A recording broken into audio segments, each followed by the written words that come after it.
अगर आप भगवत गीता को किताब समझकर पढ़ते हो तो आप गलत हो। भगवत गीता सिर्फ एक किताब नहीं है, बल्कि इसमें जीवन की सभी समस्या का निचोड़ मिलता है।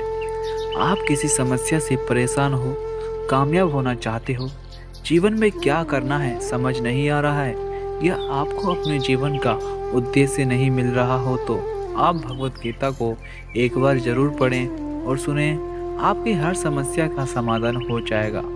ये भगवत गीता चैप्टर 16 है। इससे पहले के 15 चैप्टर हमने चैनल पर अपलोड कर दिए हैं, उन्हें भी जाकर जरूर से देखें, तभी आपको सही से समझ आएगा। लिंक वीडियो डिस्क्रिप्शन में और चैनल के प्लेलिस्ट में भी मिल जाएगा। आइए शुरू करते हैं जय श्री कृष्णा बोल के। अध्याय 16 देवासुर संपद विभाग योग। The yoga of the division between the divine and demoniacal properties. अध्याय 16 में श्री कृष्णा जी ने मनुष्य के दो प्रकार के स्वभाव, देवी और आसुरी का वर्णन किया है। उन्होंने समझाया है कि देवी स्वभाव वाले लोग धर्म और सत्य के मार्ग पर चलते हैं, जबकि आसुरी स्वभाव वाले लोग अधर्म और असत्य के मार्ग पर चलते हैं। इस अध्याय में श्री कृष्णा जी ने इन दोनों स्वभावों के गुणों और उनके परिणामों को स्पष्ट रूप में बताया है। आइए जानते हैं कि अर्जुन क्या प्रश्न श्री कृष्णा जी से पूछते हैं और श्री कृष्णा जी किस तरह उनका उत्तर देते हैं। अर्जुन ने श्री कृष्ण से पूछा, देवी और आसुरी स्वभाव के लोग कौन होते हैं? इन दोनों स्वभावों का जीवन पर क्या प्रभाव पड़ता है? अब श्री कृष्णा जी किस तरह से उत्तर देते हैं, आइए जानते हैं। श्री कृष्णा जी ने निम्नलिखित बात समझाई। देवी गुण अव्यय, निर्भयता और आत्मा ज्ञान से उत्पन्न होती है। सत्व शुद्धि मन और हृदय की शुद्धता, आत्मा और परमात्मा के संबंध में ज्ञान का अभ्यास। श्री कृष्णा जी ने अर्जुन को निम्नलिखित बातें समझाई। उन्होंने पहले प्रश्न का उत्तर देते हुए कहा, देवी गुण निर्भयता जो आत्मा ज्ञान से उत्पन्न होती है, सत्व शुद्धि मन और हृदय के शुद्धता, ज्ञान योग का अभ्यास यानी आत्मा और परमात्मा के संबंध में ज्ञान का अभ्यास, दान निस्वार्थ भाव से दूसरों की सहायता करना, दमन यानी इंद्रियों पर नियंत्रण, यज्ञ यानी धार्मिक कर्तव्यों का पालन, स्वाध्याय यानी शास्त्रों का अध्ययन और आत्मचिंतन, तप यानी शारीरिक मानसिक और वाणी की तपस्या, आत्मा संयम यानी मन और इंद्रियों पर संयम रखना, अहिंसा यानी किसी भी प्राणी को हानि न पहुंचाना, सत्य यानी सत्य के प्रति दृढ़ता, अक्रोध यानी क्रोध को नियंत्रण रखना, त्याग यानी व्यक्तिगत इच्छाओं का त्याग, शांति यानी मानसिक शांति और संतुलन, अविवेक्ति यानी अहंकार, दोष और छल कपट से मुक्त होना, दयालुता सभी प्राणियों के प्रति दयालुता, निर्मलता यानी शुद्ध और स्वच्छ आचरण। अब अर्जुन का दूसरे प्रश्न का उत्तर देते हैं श्री कृष्णा जी। आसुरी गुण अहंकार यानी स्वयं को बड़ा समझना और दूसरों को नीचा दिखाना, अभिमान यानी अपने बारे में अत्यधिक गर्व, क्रोध यानी अनियंत्रित क्रोध और हिंसा, कठोरता यानी दूसरों के प्रति कठोर और निर्दयी व्यवहार, अज्ञान यानी सच्चे ज्ञान से दूर रहना और अंधविश्वास में फंसे रहना, कपट यानी छल, धोखा और पाखंड का आचरण, अन्याय यानी दूसरों के साथ अन्यायपूर्ण व्यवहार, अधर्म यानी धर्म और सत्य के मार्ग से भटकना, असत्य यानी असत्य बोलना और दूसरों को भ्रमित करना, द्वेष यानी दूसरों के प्रति ईर्ष्या और द्वेष की भावना, मोह यानी भौतिक वस्तुओं को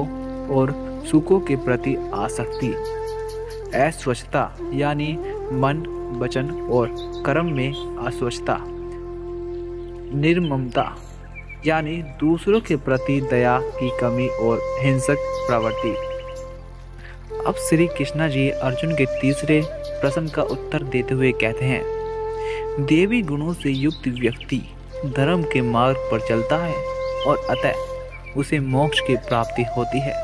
ऐसे व्यक्ति में शांति, संतुलन और आत्मज्ञान की भावना होती है, जिससे वह जीवन में सच्चा सुख प्राप्त करता है।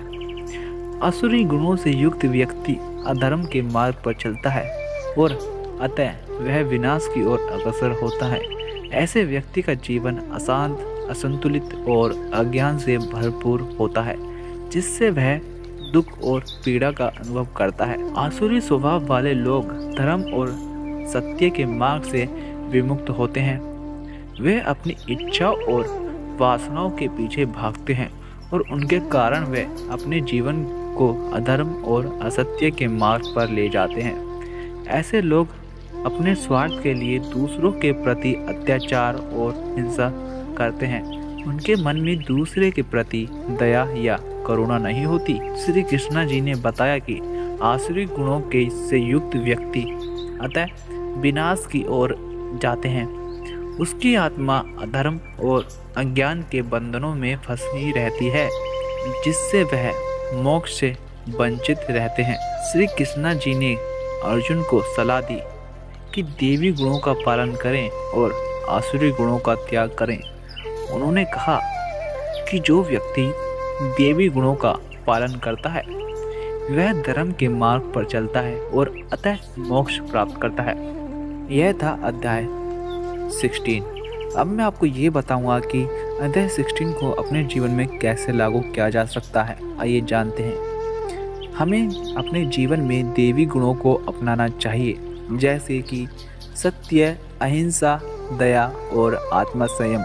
जैसे हम अपने जीवन में सत्य और ईमानदारी का पालन करके शांति और संतोष प्राप्त कर सकते हैं। हमें आसुरी गुणों जैसे कि अहंकार, क्रोध और अन्याय से दूर रहना चाहिए। जैसे हमें अपने अहंकार को नियंत्रित करना चाहिए और दूसरे के प्रति दया और करुणा का व्यवहार करना चाहिए। श्री कृष्णा जी ने धर्म और सत्य के पालन की महिमा का वर्णन किया है। हमें अपने जीवन में धर्म और सत्य के मार्ग पर चलना चाहिए और अपने कर्तव्यों का पालन करना चाहिए। श्री कृष्णा जी ने आत्मज्ञान के महत्व को भी बताया है। हमें आत्मज्ञान के माध्यम से अपने वास्तविक स्वरूप को पहचानना चाहिए और मोक्ष की ओर अग्रसर होना चाहिए। अब मैं आपको उदाहरण देकर समझाता हूँ, जिससे आपको और अच्छे से समझ आएगा। मान लीजिए एक व्यक्ति अपने जीवन में देवी गुणों को अपनाता है, जैसे कि दया, सत्य और अहिंसा। वह दूसरों के प्रति दयालुता दिखाता है, सत्य का पालन करता है और किसी भी परिस्थिति में अहिंसा का मार्ग नहीं अपनाता। इसके परिणाम स्वरूप उसका जीवन शांत और संतुलित रहता है और वह अतः आत्मज्ञान और मोक्ष की प्राप्ति करता है। अध्याय 16 का संदेश यह है कि हमें अपने जीवन में देवी गुणों को अपनाना चाहिए और आसुरी गुणों का त्याग करना चाहिए। श्री कृष्णा जी ने समझाया कि देवी गुणों से युक्त व्यक्ति धर्म के मार्ग पर चलता है और मोक्ष प्राप्त करता है, जबकि आसुरी गुणों से युक्त व्यक्ति अधर्म के मार्ग पर चलकर विनाश की ओर अग्रसर होता है। आई होप आपको ये वीडियो अच्छा लगा होगा और आपने वीडियो को भी लाइक कर दिया होगा। आपको अध्याय 16 में क्या पसंद आया है जरूर से कमेंट में, और जय श्री कृष्ण लिखना ना भूलें कमेंट में। हम मिलेंगे ऐसे ही वीडियो के साथ। एक बार फिर से आप सभी को जय श्री कृष्ण।